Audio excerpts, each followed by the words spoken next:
Welcome to Pop Culture Problems, where the duo of Josh Nichols and John Oderman talk about movies, TV, everything under the sun, pop culture related. You know, Josh, I was born a member of a duo, being an identical twin. I spent 9 months in the womb with a member of my duo, but I'm glad that in a lot of ways, I feel like I've traded up. Really? Yes. You're a great teammate, a great partner, and a great co-host. And it's, there's been a lot of them throughout, show business that I think are memorable, but I think we're right up there. You know, I think we might be the most memorable duo ever. I mean, for the people that listen to this show, I mean, they think that we are pretty prevalent in the duo spectrum. Which just might show how many people actually listen to this. Our mothers, oh, we just love that duo. They are great. Oh boy. I don't know if that was my mom or your mom I was impersonating. Yes, Whoa. It's like it sounded like kind of like a Looney Tunes character. No, it was Jerry Lewis. Whoa, whoa, whoa, pretty lady, whoa. He had that kind of which, speaking of, Dean Martin and Jerry Jerry Lewis. Yes. What a great duo. Yes. I mean, those two were in many movies going back in the day, and I remember, Jerry Lewis was kind of an acquired taste. Like, it was a certain kind of comedy. Like, the Three Stooges, never got behind them. Yeah, I could never get behind that slapsticky. But Jerry Lewis was kind of a fun guy. He had a lot of older movies, Nutty Professor and things like that. Flubber. Yes, yeah. Eddie Murphy really kind of went full on Jerry Lewis for a couple of years there. Yeah, that's true. Yeah. I remember the movie that Jerry Lewis did that I remember the most was called The Geisha Boy. Okay. And he played a magician, a down on his luck magician called Mr. Woolley. And I don't know why. I remember bits of that movie and I have flashbacks and the little boy in the movie is like, Mr. Woolley, and he'd always be so excited to see Jerry Lewis. I just remember that movie. This is another topic for another podcast of another day, but things that you couldn't do today. Things that you couldn't do today. Or make today. That, yes. You could just focus basically on Jerry Lewis for an entire podcast. Absolutely. I remember watching Jerry Lewis always did the telethon. And I remember that one year I saw a thing in a magazine about him. And he was like, he had gained like 200, 300 pounds. And apparently it was like some sort of like a medical disorder from a medication he was taking. And I was like, whoa, like, you know how you watch it, haven't seen somebody for 5 years, so like, well, they let themselves go. It was literally like a medical condition. I thought, how terrible, because he was struggling. I mean, he was like shirt unbuttoned, wheezing, and I'm like, whoa, like, I mean, poor guy. And then you met me, and then you got used to seeing that exactly, because I fluctuate so much from week to week. If your shirt buttons are all the way closed, I'm assuming you need resuscitation because there's no way you could breathe. Yes. John, for the listening audience, you were like the body of Brad Hett with the head of Chris Farley. Brad Hett? Did I say Hett? Yes. Pitt Hett. Okay, yeah, sure. Hett. Pitt. I knew it. Yeah. Oh, old yes. Brad Hett. Yes. He's a salt of the earth, that guy. But Jerry Lewis and Dean Martin, great duo, and there's been so many comedy duos over the years. I recall growing up loving the movie Jack and the Beanstalk. Abbott and Costello. It was Abbott and Costello and Jack and the Beanstalk. I'm not familiar. I haven't seen that one. Again, Abbott and Costello, it's an older comedy team, but I remember loving that movie. It was either kindergarten or the first grade when I was living in the the South, the Southern states. I recall we had an opportunity to bring a movie to class for the kids to watch, and there was all these Disney movies and everything, and I brought Abbott and Costello's Jack and the Beanstalk. Yeah. And I that's probably why I didn't have friends back then. They're like, what happened to the Little is your Mermaid? problem? What happened to all these movies that are good? No, I really enjoyed that. Did you have a favorite comedy? I do have a question for you, though, before we go on to my favorite comedy duo. Yes. Being with your aversion to sports, are you a fan of the Abbott Costello Who's on First? Yeah. Okay. I think that is hysterical because it is theater, and it's, I can watch a movie about sports. It's not my preference, but if it's comedy trumps sports, theater trumps sports. Comedy and theater make sports bearable. That's my thing. I can appreciate that. Good. I'm glad you can. So who's your favorite duo? I'm going to go a little bit more contemporary, but growing up, and it was a duo that was cut short, but Farley and Spade. Oh yeah, Tommy Boy, Black Sheep. Was there more? Well, they were in the process when Chris Farley died of writing Tommy Boy 2. No. Yes, they were going to do a sequel. Shut your hole. That's serious. Shut your You're filthy... telling me you didn't know this? I didn't. No, yeah, that was they were like probably weeks. I mean, months, if not weeks, from starting filming on Tommy Boy 2. You're a Chris filthy, Farley rotten liar. No, That's serious. And don't toy with my emotions. I remember to this day exactly where I was when I found out that Chris Farley died. Tears filled my eyes. I mean, I was such a huge Chris Farley fan, and David Spade did such a great job of playing like the straight man to his like wild and crazy guy. And I mean, you think about that. They were only in 2 movies together, and there were a lot of skits on SNL, but the 2 movies they were in together, Tommy Boy and Black Sheep, have so many memorable moments with the 2 of them. Yeah, I think Tommy Boy was the better of the 2. Oh, I agree. Yeah, absolutely. But yeah, that's really sad.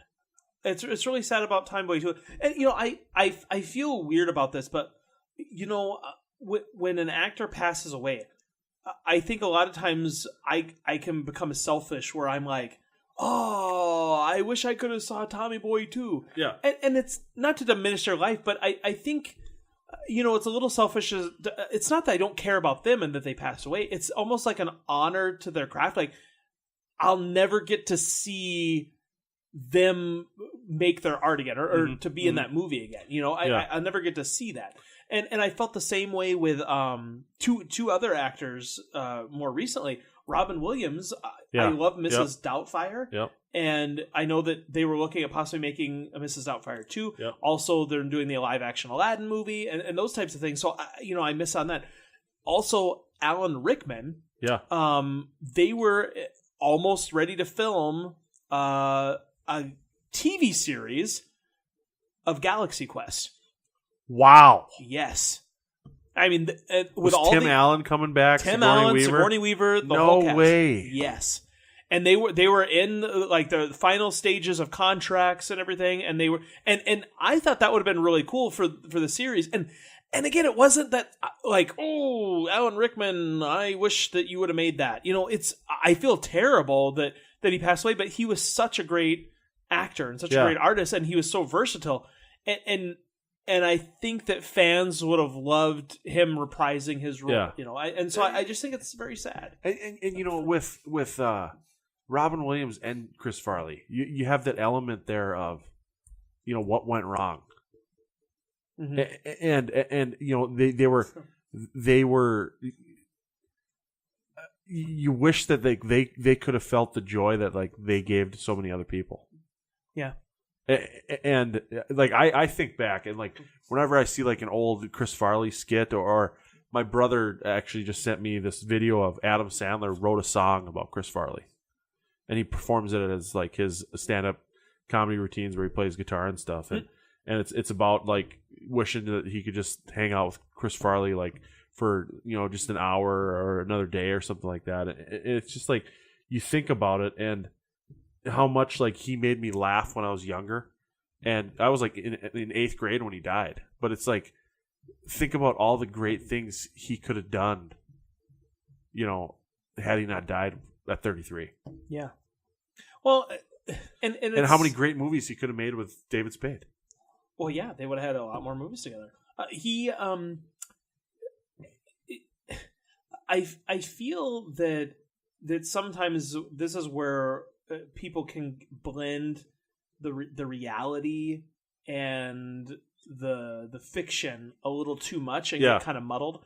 And we've talked about this before, where you kind of almost get immersed, where you can have feelings of anger towards an actor for character choices or something, and to feel that sadness for the loss of a character more so than the loss of the actor. And I think sometimes it's not on purpose, but that's sometimes how people can feel. They lost the fact that they will not see that character versus the actor because they don't know the actor. They don't necessarily know their personality. There's lots of actors who are comedic actors that are jerks in real life. There's and vice versa. So you don't know their personality. So it's almost that the only way you can appropriately mourn them is by mourning the character, because that's what you've come to know. Well, there's a great book that I read, The Chris Farley Show, and it's like a biography of Chris Farley, written using interviews with his friends about Chris Farley.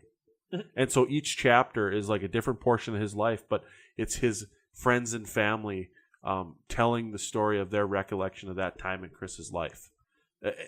And like, I think what you're talking about is really kind of an astute observation, where we mourn the characters more so than the person.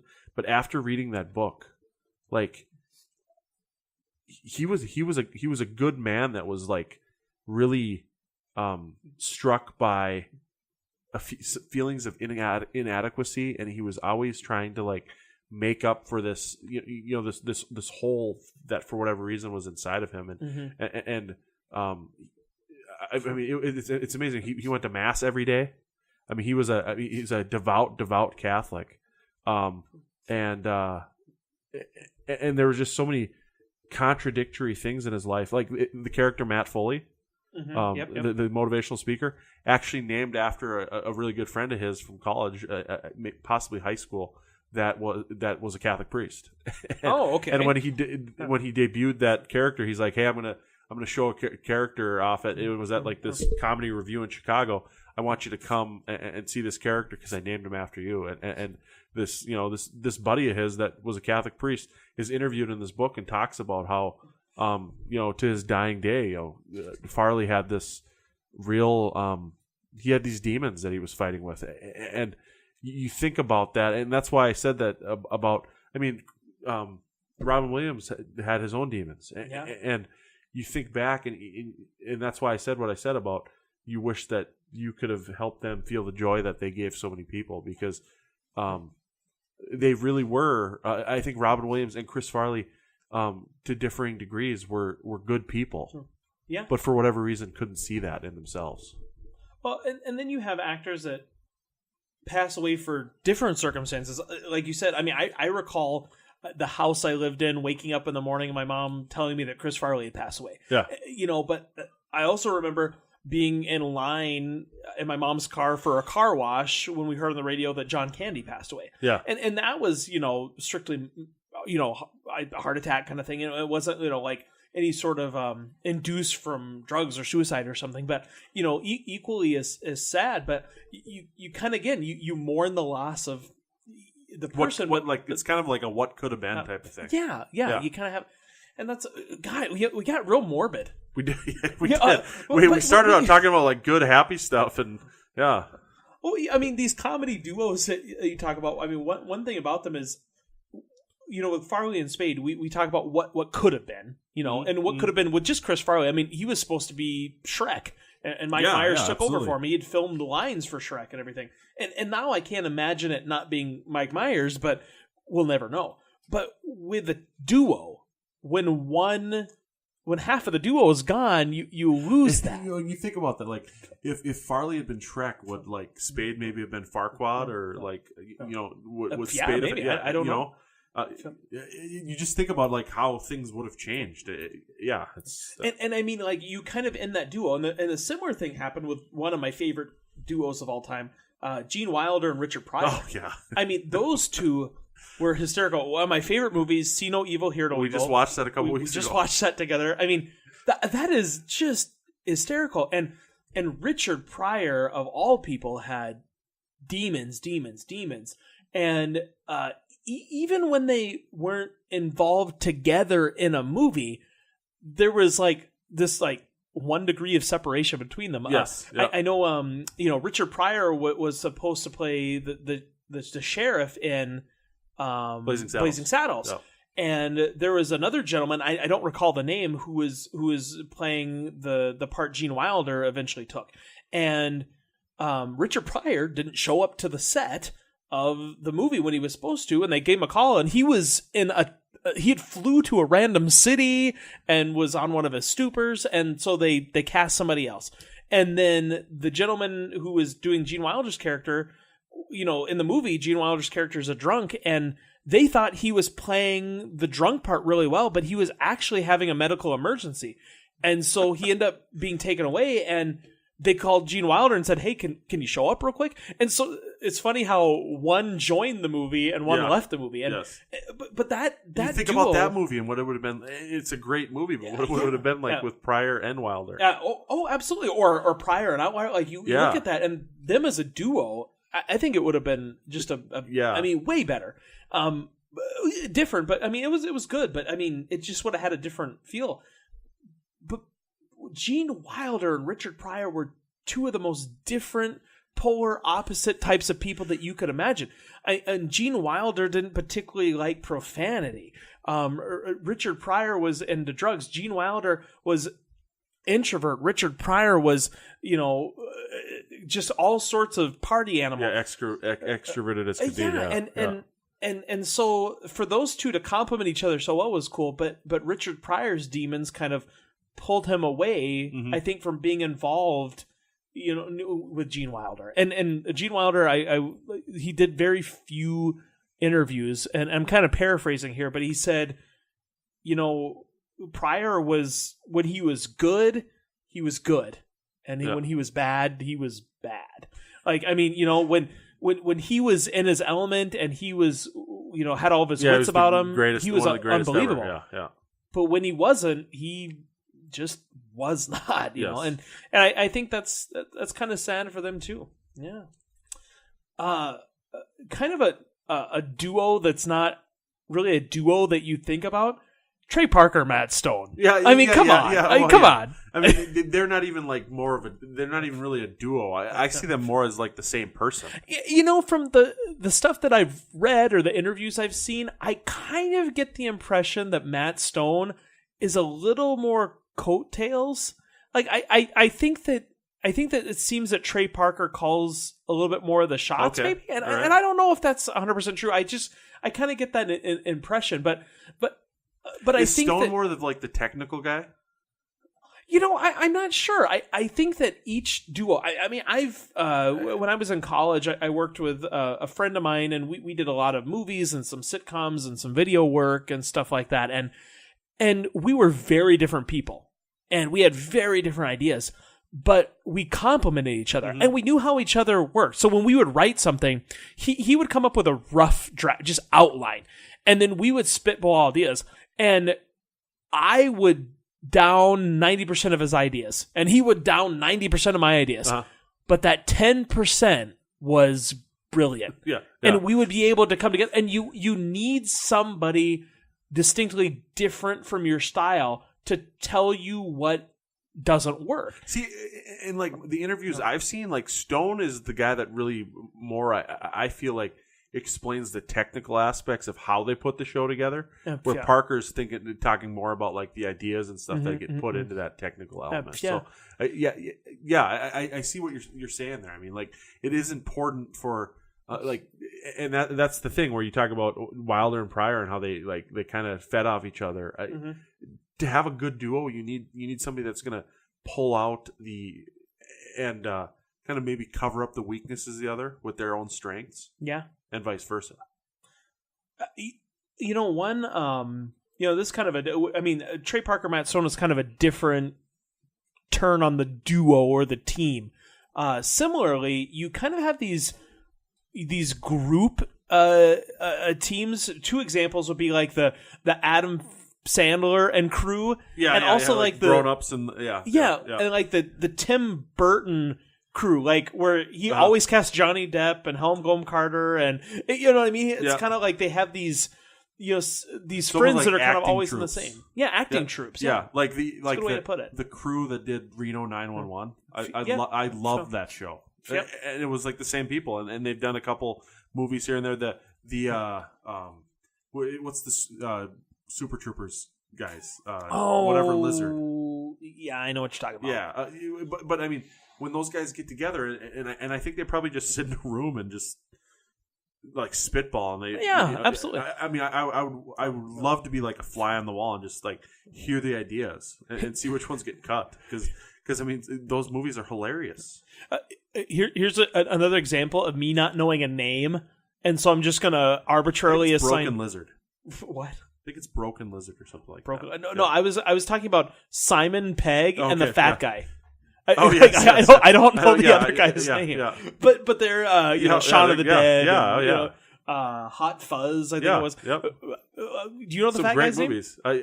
It's Simon Pegg and the fat guy. Why'd you put me on the spot there? Well, because I wanted to prove that I'm not solely a failure.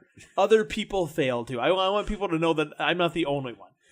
But yeah, so many great duos out there, and I almost wish that there was more of them, but also I kind of wish I knew more about the duos themselves. I wonder how many of them actually don't get along in real life. Like I know of I heard a story about Spade and Farley and Rob Lowe when he was in Tommy Boy. I guess Spade and Farley got into like physical altercation over Rob Lowe. And I didn't hear the whole story. There was an interview with him, but there was something where Chris Farley went to bed early and David Spade went out with Rob Lowe, and they were kind of mad at they were mad. Farley was mad that he got to meet Rob Lowe and hang out with him and stuff or something. So they kind of had a little spat. But there's this rumor, one of my favorite 80s sitcoms, The Golden Girls. There's, those four ladies were just spot on acting together. And there's this rumor that B. Arthur and Betty White were like mortal enemies. Each other, yes. Yeah, like hating each other. Like, and I can't imagine that this is true. But the worst rumor floating out there is that Betty White came to her dressing room to find defecation in the middle of the floor, and apparently it was note B. Arthur. From B. Arthur. Yeah, it was actually the defecation spelled out B. Arthur. Yeah, it was signed B. But I wonder, like, if even though it's sitcoms, like movies, you're working with somebody for a month or up to 5-6 months. But like with a TV show where you're working with someone in and out for months at a time for years. I wonder, do you get into those little spats? Do you have the little brotherly, sisterly, kind of relationship? I think you do. I mean, I think that's just the way it is. But, that's something I've thought about a lot. Like these young child actors that basically grow up on the set of a television show. Like, they have to see those actors and actresses that are like the older, like, mentors on that show as family. Because they're spending more time with those people than they are their own family. Yeah. And I think one duo that I absolutely love because it was so long lasting, almost up until the days that they died. I mean, they died, I think, a year apart from each other.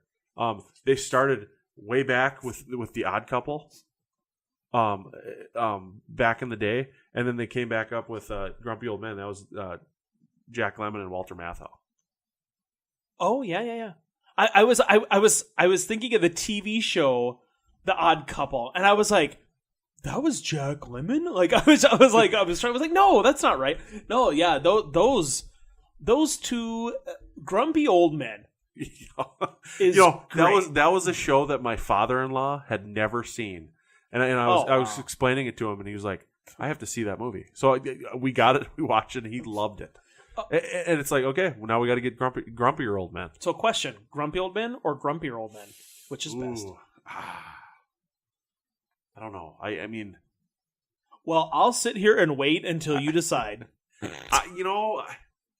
I think I got to go with the original. Well, no. Whoa. It's got to be grumpier old men because you get more of the old man. You get more of the old man? More Jack Lemmon's dad. Oh, okay. Yeah, because you've got the Sophia Loren character, but you've also got her mother that the old man is pursuing. Yeah, those are good. And there's great one-liners from him. Well, I think if I had to choose between them, I would say both. So your answer was incorrect. It was a trick question. It's just dead silence for the next 5 minutes. It's just bitter rivalry. So this is a good example of a good duo, but an off-screen rivalry that rivals most off-screen rivalries. You and I? Yeah. Yeah. I mean, we hate each other. Yes. Hey, just physical accosting. You should see the studio here. It's filled with food that we've thrown blood towards each other. Blood on the walls. Yeah. It's filthy. Terrible. It's like a CSI. CSI. I know that there's new kind of duos out there, but I almost don't see them as duos. I mean, when you have like Will Ferrell and I think Will Ferrell, John C. Reilly is a pretty decent one. Yeah, it's an okay, but Step Brothers, Talladega Nights. Do you think that other people see those duos? Like, do you think the younger generations like identify those? Oh, yeah, absolutely. Yeah, like my nephew, if it's a John C. Reilly, Will Ferrell movie, he'd be the first one in line. Just kind of he's sold on it. Yeah, he's sold on it just solely on just those two making a movie together. I think Mark Wahlberg and Will Ferrell are another duo that he'd be all over. And Daddy's Home, I didn't think it was that great, but the other guys, I will watch that movie whenever it's on, just because I think it's hilarious. Just the chemistry between those two is just top notch in that movie. I love Talladega Nights. yeah. Well, I love Step Brothers. To me, having grown up with like an identical twin brother, and the characters in that movie could not be further from like being identical twins, but I think like I watched that movie and that is me and my brother. Really, how they interact and once they start getting along. I mean, Jacob and I did come to blows from time to time, so I guess maybe the other stuff isn't that far off either. We never buried each other alive in the front yard, but we came close.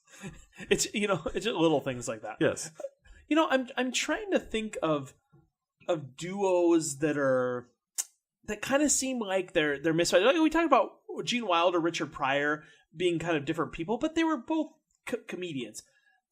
Dean Martin and Jerry Lewis seemed like Dean Martin was kind of like leading man, handsome, and Jerry Lewis was kind of like the slapsticky, kind of thing like that. So more like Will Ferrell and Wahlberg. Yeah, like they're kind of like not in the same. Yeah, they don't seem to like even match up well together. Yeah, I'm wondering if there's any others that match up. Are there any that like you wish had like taken off or had the opportunity to take off? Because there's one movie in particular that I love, and a friend of mine like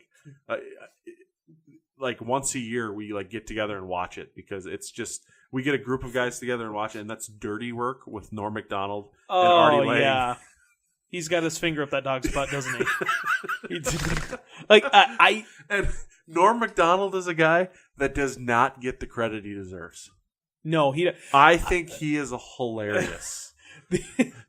And to bring it back, not full circle with the duo, but full circle kind of. Great work in Dirty Work by Sir Chris Farley. Yes. Wonderful cameo Absolutely. in that movie. Spectacular. And he again, he doesn't need to be in a lot of movie, but he is a presence to the movie. Well, think about Billy Madison and his role as the bus driver. Oh yeah, it's just He's also in Wayne's World as like a secondary, like a not even a secondary character. He's like a throwaway character. he always adds just a little bit of spunk Yes. to the things he's in. Yeah. You know, John, and that's something I'll say. Will Ferrell adds a little bit of spunk to the things that he's in, and Chris you Farley, add. Chris Farley. Yeah, Will Yeah. Ferrell and Chris Farley. Yeah. They're both the same. One's fat and one's curly hair. It's the same thing. Identical people. You know, John, I was going to say a compliment Give me and a say yeah, I'm sorry. how much spunk that you add to this show. But you know what? I take it back. I take it back. I like your spunkiness right now, Josh. No, you know what? I'm going to You got take some good I spunk. take it all back. And this off-screen rivalry that's now turned to an on-screen rivalry is going to get real deep real quick. Ladies and gentlemen, we'll be back on Pop Culture Problems, but one of Sometime. us may not be.